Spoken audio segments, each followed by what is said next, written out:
العلم هو النور الهادي والمفتاح لكل الخير من يرد الله به خيرا. بسم الله الرحمن الرحيم. الحمد لله رب العالمين. الحمد لله حمدا كثيرا طيبا مباركا فيه. يا رب لك الحمد كما ينبغي لجلال وجهك ولعظيم سلطانك. سبحان الله وبحمده عدد خلقه ورضا نفسه وزنة عرشه ومداد كلماته. وصلى الله وسلم على نبينا محمد وعلى آله وأصحابه وبارك وسلم تسليما كثيرا كثيرا. بسم الله الرحمن الرحيم. قال: الماء المستعمل لا يطهر الأحداث خلافا لمالك والشافعي رحمه الله تعالى. هما يقولان إن الطهور ما يطهر غيره مرة بعد أخرى كالقطوع. وقال زفر رحمه الله تعالى وهو أحد قولي الشافعي رحمه الله تعالى: إن كان المستعمل متوضيا فهو طهور، وإن كان محدثا فهو طاهر غير طهور، لأن العضو طاهر حقيقة وباعتباره يكون الماء طاهرا لكنه نجس حكما وباعتباره يكون الماء نجسا. فقلنا بانتفاء الطهورية وبقاء الطهارة عملا بالشبهين. فرماتے ہیں کہ استعمال کیا ہوا پانی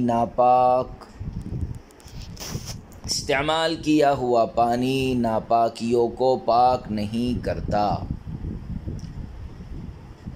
استعمال کیا ہوا پانی ناپاکیوں کو پاک نہیں کرتا. امام مالک اور امام شافعی کا اختلاف ہے. یہ حضرات فرماتے ہیں کہ طہور وہ ہے جو اپنے علاوہ کو ایک مرتبہ کے بعد دوسری مرتبہ بھی پاک کرے، جیسے قطوع. امام ظفر فرماتے ہیں کہ اور یہی امام شافعی کے دو قولوں میں سے ایک ہے، اگر استعمال کرنے والا شخص باوضو ہو تب تو وہ پانی طہور ہے، لیکن اگر استعمال کرنے والا محدث بے وضو ہو تب پانی طاہر ہے، طہور نہیں ہے. اس لیے کہ عضو تو حقیقتاً طاہر ہے، لہذا اس اعتبار سے پانی بھی طاہر ہوگا، لیکن حکماً وہ نجس ہے اور اس اعتبار سے پانی ناپاک ہوگا. اس لیے دونوں مشابہتوں پر عمل کرتے ہوئے ہم طہوریت کی انتفاع اور طہارت کی بقا کے قائل ہے. وقال محمد رحمه الله تعالى وهو رواية عن أبي حنيفة رحمه الله تعالى هو طاهر غير طهور، لأن ملاقاة الطاهر الطاهر لا يوجب التنجس إلا أنه أقيمت به قربة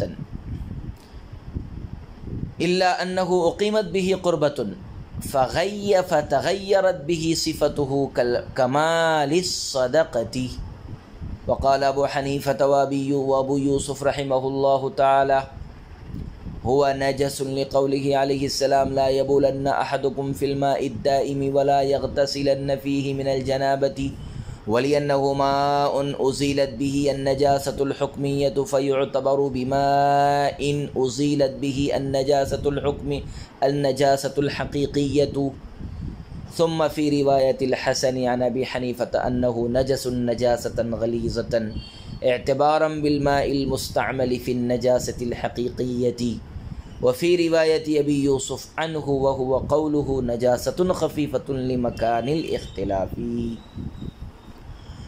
امام محمد رحمۃ اللہ علیہ فرماتے ہیں، اور یہی ایک روایت امام ابو حنیفہ سے ہے کہ مائع مستعمل طاہر ہے، مطہر نہیں ہے. اس لیے کہ پاک چیز سے ملنے کی وجہ سے ناپاکی نہیں پیدا ہوتی، مگر چونکہ اس پانی سے ایک عبادت عطا کر لی گئی ہے، اس لیے اس کی وجہ سے اس پانی کی صفت بدل جائے گی، جیسے صدقے کا مال. حضرات شیخین فرماتے ہیں کہ مائع مستعمل ناپاک ہے، کیونکہ آپ صلی اللہ علیہ وسلم کا ارشاد گرامی ہے کہ تم میں سے کوئی بھی شخص نہ تو ٹھہرے ہوئے پانی میں پیشاب کرے اور نہ ہی اس میں غسل جنابت کرے. اور اس لیے بھی کہ مائع مستعمل ایسا پانی ہے جس سے نجاست حکمیہ زائل کی گئی ہے، لہذا اس سے اس پانی پر قیاس کیا جائے گا جس سے نجاست حقیقیہ زائل کی گئی ہو۔ پھر حضرت امام صاحب رحمۃ اللہ علیہ سے حضرت حسن کی روایت میں یہ ہے کہ مذکورہ پانی نجس بنجاست غلیظہ ہے، اس پانی پر قیاس کرتے ہوئے جو نجاست حقیقیہ کے ازالے میں استعمال کیا گیا ہے۔ اور امام صاحب سے امام ابو یوسف کی روایت میں یہ ہے کہ اختلاف کی وجہ سے مائع مستعمل نجاست خفیفہ ہے، اور یہی امام ابو یوسف کا قول بھی ہے۔ عزیز طلبہ کرام، مائع مستعمل تعریف، حکم اور اس سے حدث دور کرنے کا بیان۔ اس طویل عبارت میں صاحب کتاب نے مائع مستعمل کی طہارت اور عدم طہارت کے سلسلے میں حضرات فقہا کے اقوال کو ان کے دلائل کے ساتھ پیش فرمایا ہے۔ سب سے پہلے تو یہ بات ذہن میں رکھیے کہ مائع مستعمل کی 3 صورتیں ہیں۔ مائع مستعمل کی 3 صورتیں ہیں، جن میں 2 متفق علیہ ہے اور 1 مختلف فی ہے۔ پہلی صورت یہ ہے کہ اگر پاک چیزیں مثلا غلہ، سبزی اور پاک کپڑے وغیرہ دھونے کے لیے کوئی پاک پانی استعمال کیا جائے تو مستعمل ہونے کے بعد بھی بالاتفاق وہ پانی پاک ہی رہتا ہے۔ اگر پاک چیزیں مثلا غلہ، سبزی اور پاک کپڑے دھونے کے لیے کوئی پاک پانی استعمال کیا جائے تو مستعمل ہونے کے بعد بھی بالاتفاق وہ پانی پاک ہی رہتا ہے۔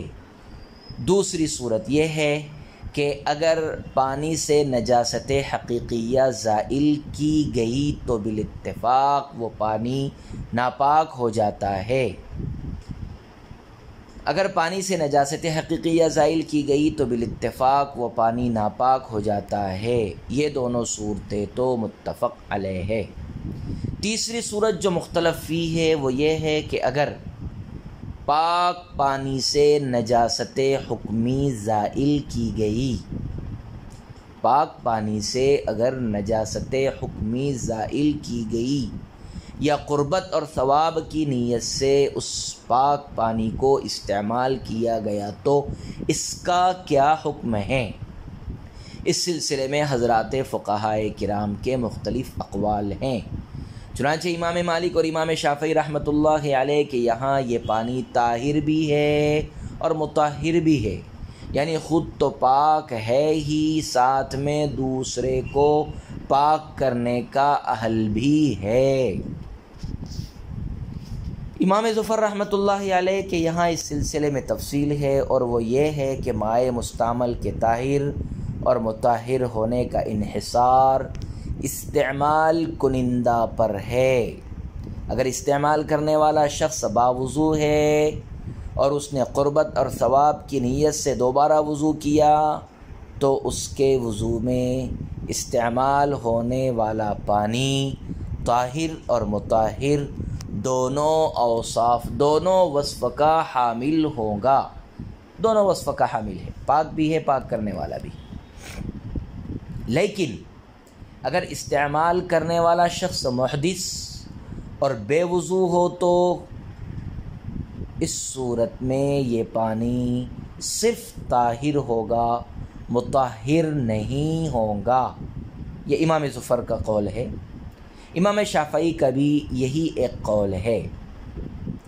حضرت امام محمد رحمۃ اللہ علیہ کا مسلک یہ ہے کہ اس طرح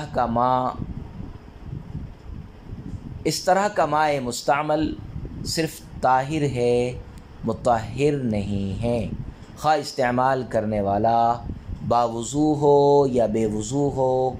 امام صاحب سے ایک روایت میں یہی قول منقول ہے۔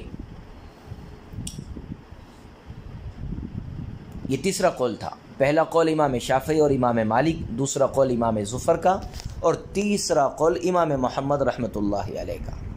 چوتھا قول حضرات شیخین کی رائے یہ ہے کہ اس طرح کا پانی یعنی اس طرح کا مائع مستعمل پانی نجس اور ناپاک ہے۔ یہ چوتھا قول حضرات شیخین کا۔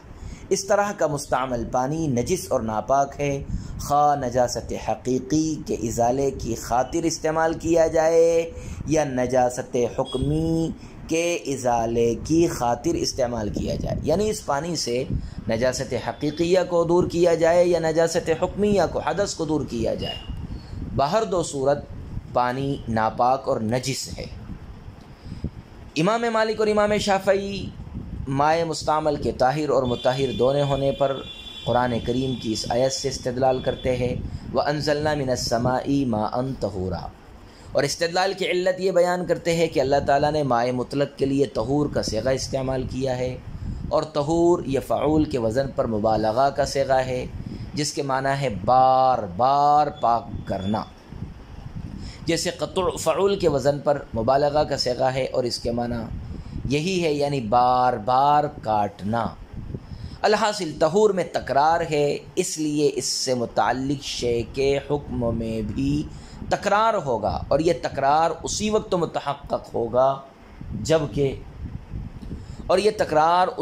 متحقق ہوگا جب ہم مائع مستعمل کو طاہر اور مطہر دونوں قرار دیں۔ اس لیے ہمارے یہاں مائع مستعمل طاہر بھی ہے اور مطہر بھی ہے۔ امام ظفر رحمۃ اللہ علیہ کی دلیل یہ ہے کہ یہاں دو مسئلے ہیں اور دونوں کی رعایت ضروری ہے۔ پہلا مسئلہ تو یہ ہے کہ محدث کے اعضاء حقیقتاً پاک ہوتے ہیں کیونکہ ان پر کوئی نجاست نہیں لگی ہوتی ہے، اور اس اعتبار سے مائع مستعمل کو طاہر اور مطہر دونوں ہونا چاہیے، مگر حکماً اس کے اعضاء نجس اور ناپاک ہوتے ہیں، کیونکہ محدث کے لیے ارادہ صلاۃ کے وقت وضو کرنا شرعاً ضروری قرار دیا گیا ہے۔ اسے دیکھتے ہوئے مائع مستعمل کا مطہر ہونا تو درکنار اسے طاہر بھی نہیں ہونا چاہیے، لیکن اتنا تشدد بھی نہیں برتنا چاہیے، اس لیے ہم نے بین درمیان کی شکل یہ نکالی کہ یہ مائع مستعمل طاہر ہے، مطہر نہیں ہے، تاکہ دونوں مسئلوں کی رعایت ہو سکے۔ تیسرا قول امام محمد کا تھا۔ امام محمد کی دلیل یہ ہے کہ محدث کے اعضاء بھی پاک ہے، اور جس پانی سے وضو کر رہا ہے وہ پانی بھی پاک ہے، اور یہ بات طے شدہ ہے کہ پاک چیز اگر دوسری پاک چیز سے ملتی ہے تو نجس نہیں ہوتی، مگر چونکہ یہاں اس پانی سے ایک عبادت یعنی وضو ادا کی گئی ہے، اس لیے یہ پانی بہت عمدہ کوالٹی کا نہیں ہوگا، بلکہ اس سے صفائی ستھرائی اور اس کے کھرے پن میں تھوڑی سی گراوٹ تو آئے گی ہی، اور گراوٹ یہی ہے کہ اس کو مطہر نہ مانا جائے، لیکن اس کی طہارت میں کوئی شبہ اور خدشہ بھی نہ ظاہر کیا جائے، کیونکہ بہرحال وہ طاہر ہے، اور یہ صدقے کے مال کی طرح ہے کہ مال فی نفسہ ہی پاک اور حلال ہے، مگر چونکہ اس سے ایک قربت اور عبادت ادا کر دی جاتی ہے، اس لیے اس کے گریڈ، اس کی عمدگی میں معمولی سی کمی آ جاتی ہے۔ یہی وجہ ہے کہ رسول اللہ صلی اللہ علیہ وسلم اور آل رسول کے لیے صدقے کا مال استعمال کرنا حرام اور ناجائز ہے، اس لیے کہ شریعت کی نگاہ میں اگرچہ یہ بھی مال ہے، مگر یہ دوسروں کا میل کچیل ہے۔ الحاصل جس طرح صدقے کے مال میں ادائیگی قربت کی وجہ سے تغیر وصف ہو جاتا ہے، اسی طرح مائع مستعمل میں بھی ادائیگی قربت کی وجہ سے وصف کی تبدیلی ہوگی، اور اسے طاہر مانا جائے گا، مطہر نہیں مانا جائے گا۔ امام محمد نے مائع مستعمل کے طاہر ہونے پر نبی اکرم صلی اللہ علیہ وسلم کے وضو کے بچے ہوئے پانی سے بھی استدلال کیا ہے کہ جب آپ صلی اللہ علیہ وسلم وضو فرماتے تو حضرات صحابہ آپ کے وضو کا پانی لے کر اپنے چہروں پر اسے ملنے لگتے تھے۔ اگر مائع مستعمل ناپاک ہوتا تو صحابہ اکرام کو یقیناً اس فعل پر تنبیہ کی جاتی، اور انہیں اس کے استعمال سے روکا اور منع کیا جاتا، لیکن کہیں بھی کسی طرح کی کوئی تنبیہ اور ممانعت ثابت نہیں ہے جو اس بات کا بین ثبوت ہے کہ مائع مستعمل ناپاک نہیں ہے۔ اس سلسلے میں حضرات شیخین کی دلیل یہ ہے، چوتھا قول حضرات شیخین کا تھا کہ ناپاک ہے، نجیس ہے۔ آپ کی دلیل یہ ہے کہ آپ صلی اللہ علیہ وسلم نے ٹھہرے ہوئے پانی میں پیشاب کرنے سے منع کیا ہے اور غسل جنابت سے بھی منع فرمایا ہے، جس سے یہ بات ظاہر ہو جاتی ہے کہ جس طرح نجاست حقیقیہ یعنی پیشاب پانی کو ناپاک کر دیتا ہے، اسی طرح نجاست حکمیہ یعنی غسل وغیرہ کرنے سے بھی پانی ناپاک ہو جاتا ہے، کیونکہ اگر نجاست حکمیہ سے پانی ناپاک نہیں ہوتا تو پھر مائع راکد میں غسل جنابت سے منع نہ کیا جاتا۔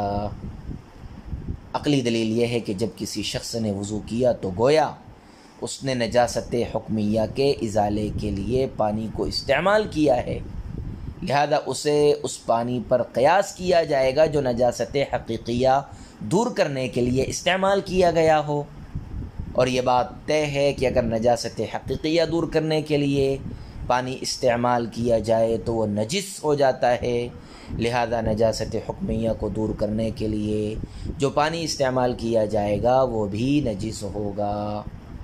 ثم فی روایت الحسن، یہاں سے یہ بتانا مقصود ہے کہ جب شیخین کے یہاں مائع مستعمل نجس ہے تو کس درجے کا نجس ہے، اس لیے کہ نجاست کی دو قسمیں ہیں، نجاست غلیظہ نمبر 1، نجاست خفیفہ نمبر 2۔